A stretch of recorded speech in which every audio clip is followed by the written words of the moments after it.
좌우의 앞뒤에 계시는 분들 인사합시다. 사랑합니다. 축복합니다. 서로 인사 나누겠습니다. 네.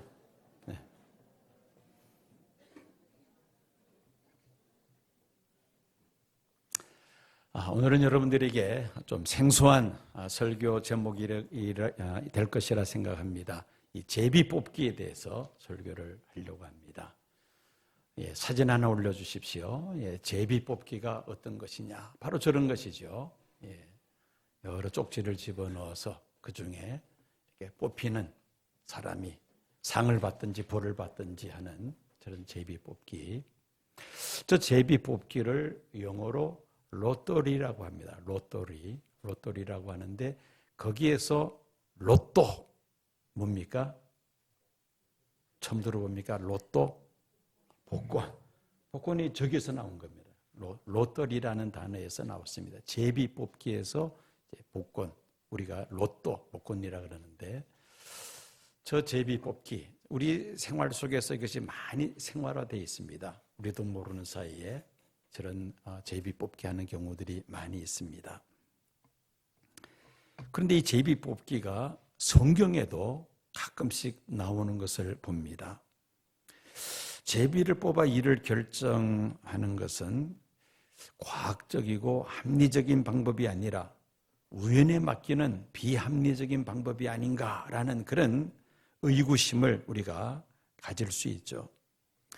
전지전능하신 하나님께서 왜 제비 뽑기를 통해서 이 일을 진행케 하시는가? 한편으로는 이해가 되지 않을 그런 경우도 없지 않아 있습니다. 그런데 이 제비 뽑기는 동양과 서양 그리고 현대와 또 오랜 과거 구분이 없습니다. 동서고금을 막론하고 이 제비 뽑기가 많이 사용되었다는 것입니다. 의사결정할 때에 또 분쟁을 해결할 때에 또 특정 역할에 대한 사람을 선택하는 등 다양한 목적을 위해서 이 제비 뽑기가 사용되어져 왔다는 사실을 우리가 알 수 있습니다. 예를 들어서 여호수아서를 보면은 이스라엘 백성들을 진두지휘해서 그 가나안 땅을 이제 정복을 시작을 하는데 그 각 지파별로 땅을 분할할 때에 사람들의 심리가 그렇습니다. 누구든지 아주 기름지고 또 넓고 좋은 땅을 차지하기를 원할 겁니다. 이것이 하나의 이 지파 간의 분쟁의 요소가 될 수가 있죠. 그래서 가나안 땅을 정복한 다음에 여호수아가 각 지파별로 3사람씩 자출을 해서 그들로 하여금 점령한 땅 지도를 그리게 합니다. 그리고 그 땅을 분할을 합니다. 분할을 하고는 누구에게 좋은 땅을, 누구에게는 척박한 땅을 줄 수가 없으니까 무엇을 합니까? 제비 뽑기를 하죠. 각 지파별로 대표가 한 사람 나와서 제비를 뽑게 합니다. 그렇게 해서 서로 분쟁과 마찰이 없도록 했다는 것이죠. 아마 여호수아도 본인이 직접 땅을 떼어서 나눠주는 것이 무척 부담스러웠을 것입니다. 그래서 이 제비 뽑기를 선택했으리라 생각합니다. 레위기를 보면은요, 제사장들 중에서 대표자인 대제사장을 세울 때도 제비 뽑기를 합니다. 제사장 모두가 하나님께 제사 드리는 일을 했지만 그 중에서도 대제사장이 하는 일이 무엇입니까? 그 여러 제사장들을 관할을 하고 1년에 한 번 대속죄일이 되면은 지성소에 들어가서 온 이스라엘 백성들의 죄를 위하여 제사 드리는 그 일을 대제사장이 감당합니다. 이 대제사장을 세울 때에 제비 뽑기를 해서 세웠다는 것입니다. 신약 성경에도 제비 뽑기를 한 대표적인 사례 하나가 있습니다. 무엇이냐면은 12명의 예수님의 제자 가운데 가룟 유다가 예수님 배신해서 은 30명에 팔아넘기고 말았습니다. 이제 초대 예루살렘 교회가 탄생이 되죠. 그리고 그 빈 자리, 가룟 유다의 자리를 채우기 위해서 사도들이 의논합니다. 사도로서 자격이 있다고 판단되는 최종적으로 두 사람을 선발을 하죠. 그렇게 해놓고는 그 두 사람, 유다와 마띠아 둘 중에 누가 합당하냐? 하나님 앞에 기도하고 그 다음에 제비 뽑기를 했습니다. 그렇게 해서 선택된 사람이 마띠아이죠. 12명의 자리가 채워집니다. 이때도 참 중요한 순간 아닙니까? 그 빈자리 한 자리를 채우기 위해서 그 자격을 논하고 심의를 해서 두 사람을 최종적으로 올리고 그 중에 한 사람을 뽑아야 되는데 제비 뽑기를 했다는 것이죠. 기도하고 제비 뽑기를 해서 마띠아를 선정합니다. 자, 이렇게 신구약 성경을 총괄해서 보면은 제비 뽑기하는 그런 내용들이 종종 나오는데, 이 이스라엘 백성들은 제비 뽑기가 하나님의 뜻을 찾는 방법 가운데 하나라고 생각했기 때문인 것입니다. 그러나 모든 상황 속에서 제비 뽑기가 하나님의 뜻을 찾는 가장 좋은 방법이다, 그렇게 말할 수는 없습니다. 대부분의 경우에는 어떻습니까? 하나님이 우리에게 주신 이성과 지성과 상식을 가지고 우리가 여러 가지로 생각하고 검토해서 그 결정을 하는 것이 일반적인 일이 아니겠습니까? 이것을 우리가 보편적인 그런 그 하나님의 뜻을 찾는 방법이라고 말할 수가 있습니다. 우리 기독교 입장에서요, 사실 하나님의 뜻을 찾는 가장 좋은 방법은 무엇입니까? 가장 좋은 방법은 하나님의 말씀, 성경을 통해서, 그리고 하나님 앞에 기도하면서 성령의 감동을 받아 결정할 때에 그것이 하나님의 뜻을 찾는 가장 바람직한, 가장 좋은 방법이라고 말할 수가 있습니다. 그런데 특별한 경우에 제비 뽑기를 해서 하나님의 뜻을 찾는 경우도 있었다는 것입니다. 자, 이제 오늘 본문 말씀으로 들어갑니다. 요나가 하나님께서 말씀하신 니느웨로 가지 아니하고 다시스로 가는 배를 타고 하나님의 뜻을 거스려 도망하죠. 그런데 그 요나가 탄 배에 큰 폭풍이 일기를 시작합니다. 파산 일보 직전에 사공들은 각자가 자기들이 섬기는 신의 이름을 부르면서 살려달라고 그렇게 기도하죠. 그들의 간절한 부르짖음에도 불구하고 오히려 맹렬하게 불어닥치는 그 폭풍에 사공들은 두려움과 불안감에 사로잡힙니다. 자, 이 사공들은 어떤 사람입니까? 언제 어디서 바다에서 어떤 바람이 분다는 것 이미 오랜 경험을 통해서 알고 있는 사람들이 아니겠습니까? 주기적인 바다의 변화에 대해서 이들은 대처할 수 있는 능력이 있는 사공들입니다. 그렇지만은 지금 이 요나가 탄 배에 몰아닥친 큰 폭풍은 그야말로 돌발적인 사태입니다. 속수무책이라는 것이죠. 사공들은 우선적으로 배 안에 있는 무거운 짐들을 다 바다로 내던져서 배를 가볍게 합니다. 그리고는 이 사공들이 생각하기를 이렇게 갑작스럽게 큰 폭풍을 만나게 된 것은 필경 우리 배 안에 타고 있는 사람들 중에서 신에게 큰 죄를 지은 사람이 있기 때문일 것이다, 그렇게 생각을 하죠.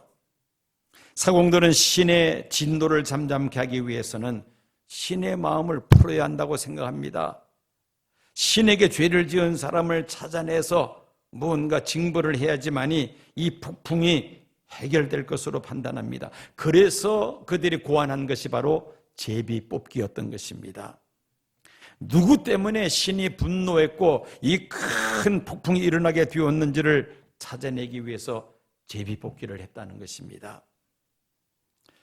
우리가 성경을 보면은요, 하나님의 재앙을 멈추기 위해서 제비 뽑기한 또 사례가 여호수아서에 나옵니다. 40년의 광야 생활을 마치고 이제 여호수아의 진두지휘 아래에서 가나안 땅을 정복하기 시작합니다. 그 첫 번째 성읍이 무슨 성읍이었습니까? 여리고 성읍이었죠. 아주 초롱성 같은 강대한 성읍이었습니다. 하나님의 그 도우심, 그야말로 기적적인 초자연적인 도우심으로 이스라엘 백성들은 여리고성을 정복합니다. 이제 연이어서 아이성 전투에 임하는데 여리고성을 정복했는데 아이성은 아무것도 아니다. 사실 아이성은 또 작았거든요. 그래서 얕잡아보고 아이성을 공격했다가는 오히려 이스라엘 군대가 패하고야 맙니다. 자, 이런 실패 속에서 여호수아는 그 실패 원인을 찾기 위해서 제비뽑기를 하는 내용이 여호수아서에 나옵니다. 이스라엘의 12지파 대표들을 불러놓고 제비뽑기를 하는데 유다 지파의 제비뽑기가 뽑히게 됩니다. 그 유다 지파에 속한 여러 족장들을 또 불러서 제비뽑기를 하는데 그 유다 지파의 여러 족장들 가운데서 세라 족장, 그리고 그 세라 족장의 삽디 가문의 아간이 최종적으로 제비에 뽑히게 됩니다. 하나님께서 여호수아에게 말씀하시죠. 이스라엘 중에 죄악은 하나님의 언약을 어긴 것으로서 여리고성 전투에서의 노략물은 전부 다 하나님 앞에 바쳐야 한다고 이미 여호수아를 통하여 말씀하셨는데 그 노략물 가운데에 일부 훔친 자가 있다는 것입니다. 그래서 여호수아가 이 제비뽑기를 한 것입니다. 드디어 아간이 여호수아에게 이실직고를 합니다. 여리고성 전투에서 노획한 노략물 가운데 신할산, 값비싼 외투 한 벌, 그리고 은 200세겔과 금 50세겔을 그냥 가로채서 땅에 묻어 두었다는 것입니다. 여호수아는 그 사실 확인을 하죠. 아간이 훔친 그 노략물들의 일부를 사실 확인을 합니다. 그리고는 여호수아는 아간과 그의 모든 가족들을 돌로 치게 하고 그 모든 소유를 불사름으로 인하여 하나님의 진노가 중단됩니다. 자, 이렇게 이 하나님의 재앙을 멈추기 위해서 여호수아 때에 이 제비뽑기를 한 그런 사례를 또 우리가 발견합니다. 지금 요나가 탄 배에서 제비뽑기를 한 것도 그와 유사한 상황이라고 말할 수가 있죠. 큰 폭풍이 누구 때문인지를 찾아내고 그 문제를 해결하기 위하여 이 사공들이 제비뽑기를 시작한 것입니다. 그런데 이 이교도 사공들이 벌인 제비뽑기에서 요나가 뽑히고야 말았습니다. 이 말씀을 우리가 보면서 우리 머릿속에 번쩍 떠오르는 성경 구절이 있습니다. 구약에 있는 잠언 16장 33절, 제비는 사람이 뽑으나 모든 일을 작정하기는 누구께 있느니라? 여호와께 있느니라. 제비는 사람이 뽑지만은 그러나 그 모든 일들을 작정하는 것은 여호와께 있느니라. 비록 이교도들이 시작한 제비뽑기였지만은 요나가 뽑히고 말았다는 것입니다. 그 일에 하나님이 관여하셨다는 말씀이죠. 드디어 사공들이 요나에게 질문을 던집니다. 이 재앙이 누구 때문에 우리에게 임하였는가 말하라. 내 생업이 무엇이며 내가 어디서 왔으며 내 나라가 어디며 어느 민족에 속하였느냐. 이 요나를 신문하기 시작합니다. 필경 이 요나 때문에 큰 폭풍이 임한 것인데 도대체 이 사람이 무슨 큰 죄를 지었길래 이런 큰 폭풍이 임하게 되었는가. 이제 취조, 신문을 시작했다는 것이죠. 세 가지 질문입니다. 첫째, 이 재앙이 누구 때문에 우리에게 임하였는지 내가 직접 말하라. 두 번째, 너의 생업이 무엇이냐? 세 번째, 어디서 왔으며 어느 나라 어느 민족에 속한 사람이냐? 사공들은 갑작스러운 큰 폭풍을 만나서 배가 파산할 지경에 이르렀을 때에 이 폭풍을 몰고 올 정도로 신을 노엽게 한 장본인이 필경 이 배 안에 있을 것이라고 판단하고 제비뽑기를 한 것이죠. 요나가 뽑히자 도대체 당신은 어떤 사람이기에 어떤 큰 죄를 범하였기에 이런 사태가 벌어졌느냐? 요나에게 그 책임을 묻는 그런 질문이었던 것이죠. 아마도 이 사공들은 요나가 살인죄나 또 아니면은 아주 흉악한 범죄 행위를 저질렀거나 이런 큰 그런 죄인인 것으로 생각을 했습니다. 그래서 배 저 밑창으로 내려가서 사람들이 보이지 않는 배 밑창으로 내려가서 잠을 자고 있었던 것으로 그들은 생각했던 것입니다. 이 사공들의 추궁에 드디어 이제 요나가 입을 엽니다. 사공들의 질문에 대해서 역순으로 요나는 대답을 하죠. 나는 히브리 사람이요 바다와 육지를 지으신 하늘의 하나님 여호와를 경외하는 자로다. 요나는 자기 자신을 히브리 사람이라고 그렇게 이야기합니다. 이스라엘 사람이라 이렇게 해야 할 터인데 왜 히브리 사람이라고 대답을 했을까? 히브리 사람이라는 것은 어떤 뜻을 가지고 있느냐면은 강 건너 온 사람이라는 뜻을 가지고 있습니다. 북이스라엘이 이방 신들과 우상들을 섬기면서 온갖 죄악으로 가득 참으로 인하여 이 아수르 제국에 의해서 북이스라엘은 이미 멸망했습니다. 그래서 북이스라엘 사람이라고 말하는 것은 어떻게 보면 수치스러운 일이죠.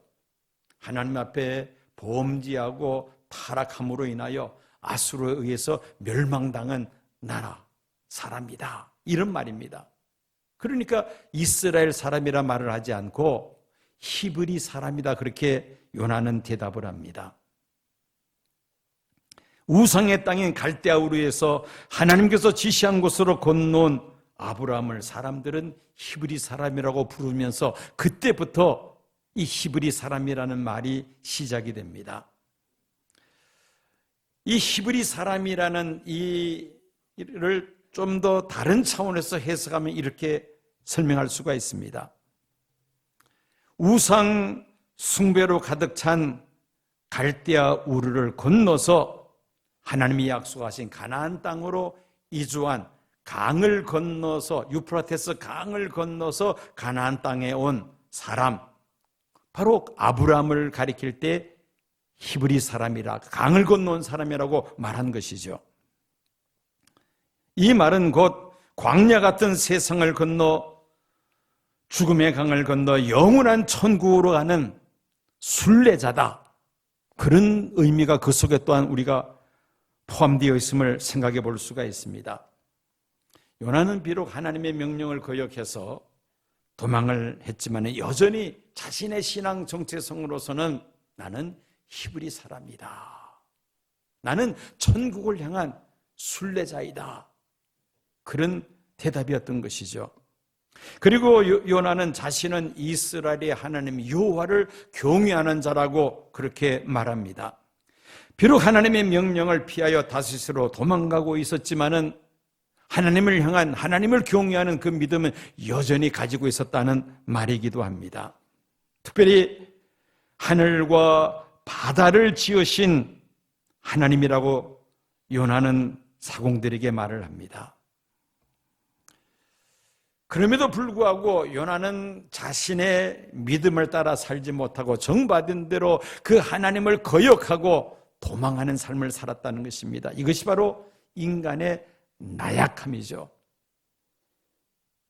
우리들에서 요나와는 전혀 거리가 먼 삶이라고 말할 수가 없습니다. 때로는 하나님의 뜻인 줄 알면서도 순종하지 못하는 우리가 바로 요나가 아닌가, 우리가 자신을 돌아볼 필요가 있습니다.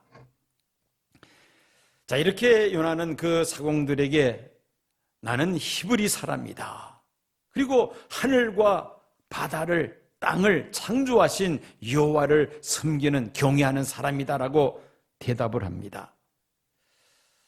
자신이 이 제비에 뽑혔음에도 불구하고 전혀 동요하지 않고 아주 침착하게 자신의 신분과 자신의 그 신앙을 분명히 밝히고 있는 이 요나를 보고 사공들은 과연 무슨 생각을 가지게 되었을까요? 아마도 이 요나는 보통 사람이 아니라는 그런 생각을 사공들이 가지게 되었을 것입니다.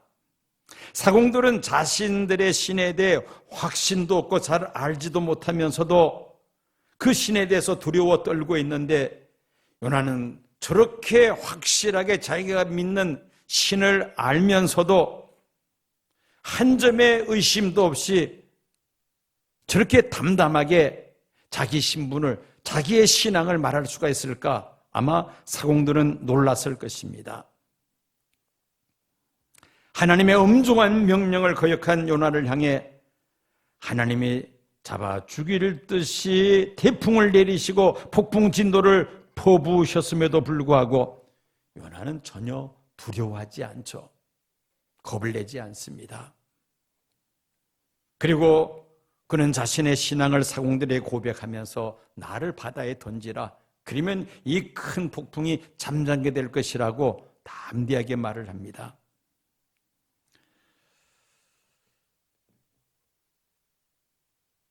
성경에는 기록되어 있지 않습니다마는 요나는 사공들에게 여호와 하나님께서 자기에게 니느웨로 가서 하나님 말씀을 전하라고 한 그 사연을 아마 이야기했으리라 추측을 합니다. 아수르는 이스라엘과 원수 관계에 있는 나라이고 거기 가서 하나님의 말씀을 전하여 그들이 구원받는 모습을 나는 도저히 볼 수가 없어서, 그래서 나는 다시스로 가는 배를 타고 도망하고 있었다. 이런 이야기를 필경했음에 분명합니다. 성경은 요나가 단순하게 사공들에게 하나님의 얼굴을 피하였다라고 그렇게 설명합니다마는 그 배경에는 그런 스토리가 있다는 사실을 설명하지 않았을까라는 그런 추정을 할 수가 있습니다. 어쨌든 이 사공들은 요나가 한 일이 무엇이라는 것을 이야기를 분명히 알게 되었을 것입니다. 그리고는 큰 폭풍만 두려워한 것이 아니라 이제는 요나가 섬기는 여호와 하나님을 두려워합니다. 단어 그대로 공포로 사공들은 떨었다는 뜻입니다. 왜 벳사람들, 이 사공들이 요나의 말을 듣고 두려워 떨었을까요? 만일 요나가 사람을 죽이고 중한 범죄 행위를 해서 그 큰 폭풍이 일어났다고 한다면은 그렇게 되었으리라고 그렇게 쉽게 생각할 수 있겠습니다만은, 이 요나는 그런 죄를 지은 사람이 아니고 단순히 하나님의 말씀을 불순종한 그 죄밖에 없는데, 그럼에도 불구하고 하나님께서 큰 폭풍을 일으킨 것에 대해서 이 사공들은 요나가 섬기는 하나님에 대한 두려움을 가지게 되었다는 것이죠. 처음에 요나에게 이 사공들은 뭐라고 말을 합니까? 내가 누구에게 무슨 짓을 하였는가? 이렇게 처음에 요나에게 질문을 했는데, 사연을 듣고 난 다음에 두려움에 사로잡혀 있었던 사공들이 요나에게 재차 말합니다. 내가 어찌하여 하나님께 그렇게 했느냐? 내가 어찌하여 하나님께 그렇게 했느냐? 하나님은 이방인 그 사공들을 통하여 요나를 책망하고 있는 그런 모습을 우리가 볼 수가 있습니다. 왜 하나님의 말씀에 불순종했느냐? 이방인인 사공들을 통해서 지금 요나가 책망을 받고 있다는 것입니다. 사람을 죽이는 것 큰 죄이죠. 사기치며 횡령하며 다른 사람의 돈을 훔치는 것, 약탈하는 것, 이 다 큰 죄입니다. 세상 법의 처벌을 받아야 마땅한 큰 죄이죠. 그런데 세상 법의 처벌을 받지 않지만 살인죄, 사기, 횡령죄보다 더 무섭고 공포스러운 것은 여호와 하나님의 말씀을 불순종하는 죄라는 것이죠. 이 말을 요나를 통해서 들은 사공들은 요나가 섬기는 하나님을 두려워했다는 것입니다. 이게도 이 사공들은 이 세상에서 가장 큰 죄악은 천지 만물을 창조하신 여호와 하나님의 말씀을 거역하고 불순종하는 것이라는 것을 그들이 깨닫게 되었다는 말입니다. 하나님은 이 이방인 사공들을 통하여 그리고 요나로 하여금 요나가 잘못한 것을 깨닫게 하시고 그리고 회개하고 하나님께 돌아서게 하신 것입니다. 그것이 바로 내가 어쩌려고 하나님께 그렇게 했느냐는 이 사공들의 말을 통해서 우리가 확인할 수가 있습니다. 유엔 안전보장이사회, 그 이사회에서 무슨 일을 결정할 때에 사용되는 철제로 만든 투표함이 있었습니다. 그런데 오랜 세월 사용하다가 새로운 투표함으로 바꾸기 위해서 이전에 썼던 그 철제 투표함을 해체하는 과정 속에서 놀라운 사실을 발견합니다. 그 철제로 만든 투표함 속에다가 글씨가 새겨져 있는데 이런 글씨가 새겨져 있는 것이었습니다. 이 안전보장이사회에서 이루어지는 모든 결정이 창조주 하나님의 뜻에 합당한 결정이 되어 인류 역사에 올바른 뜻이 이루어지기를 기도합니다. 그런 기도문이 새겨져 있고요. 그 밑에 폴 안토니오라는 사람의 이름이 새겨져 있었습니다. 수소문한 결과 그 투표함을 제작한 사람이 폴 안티오라는 대장장이었다는 것입니다. 그는 독실한 크리스찬이었습니다. 폴이 자신의 기도 제목을 그 안전보장이사회의 투표함을 제작하면서 그 속에 그런 글귀를 새겨 두었던 것입니다. 이 사실이 알려지자 어느 한 신문사에서 그 사실을 기사로 쓰면서 이런 글을 적었습니다. 이 얼마나 축복이고 다행한 일인가. 인류 역사의 가장 중요한 국제적인 분쟁을 해결하는 안전보장이사회 투표함에 자기의 기도를 적었던 폴 안토니오의 기도. 아마도 이 기도는 지구상의 평화를 가져오는 하나님의 놀라운 뜻에 일조했음에 틀림이 없다. 하나님은 유엔에도 역사하셨다. 그런 기사를 신문에 발표한 적이 있었습니다. 그래서 우리 대한민국이 공산화되지 않고 이 유엔 안전보장이사회의 결의로 인해서 유엔군이 파병이 되고 공산화를 막은 것입니다. 그 철저함에 있는 기도대로 폴 안토니오의 그 기도대로 그 안전보장이사회의 그 결정이 우리 한반도에 참으로 공산주의가 적화통일하지 못하는 그런 중요한 계기가 되었다는 사실을 생각할 때에 이 폴 안토니오의 기도가 이루어진 것으로 우리는 확신할 수가 있습니다. 내가 어쩌려고 하나님께 그렇게 했느냐. 우리는 세상 살면서 요나가 만난, 사공들이 만난 큰 폭풍 같은 그런 어려운 일들을 경험할 때가 있습니다. 지난 3년 반 가까이 우리가 코로나 팬데믹이라는 엄청난 큰 폭풍을 우리가 이미 경험을 했습니다. 여러분들의 개개인의 삶에서 사업을 운영하다가 큰 풍랑을 만날 때가 있으며 또 건강에 풍랑을 만날 때도 있고요. 또 가정에 풍랑을 만날 때도 있습니다. 이럴 때마다 우리는 이 사공들의 말을 생각해야만 합니다. 내가 어쩌려고 하나님께 그렇게 했느냐? 이 큰 풍랑이 과연 무엇 때문이냐라는 것을 생각해 보아야 한다는 것입니다. 많은 사람들이 풍랑을 만나게 되면은 아무개 때문이다. 또 재수가 없어서 이런 일을 겪는다라고 그렇게 다른 사람의 탓으로 또 재수 탓으로 운명 탓으로 돌리는 경우가 있습니다. 요나가 상홍의 말을 들을 때에 요나의 큰 변화가 일어나죠. 그제서야 비로소 이 큰 풍랑이 나 때문이구나.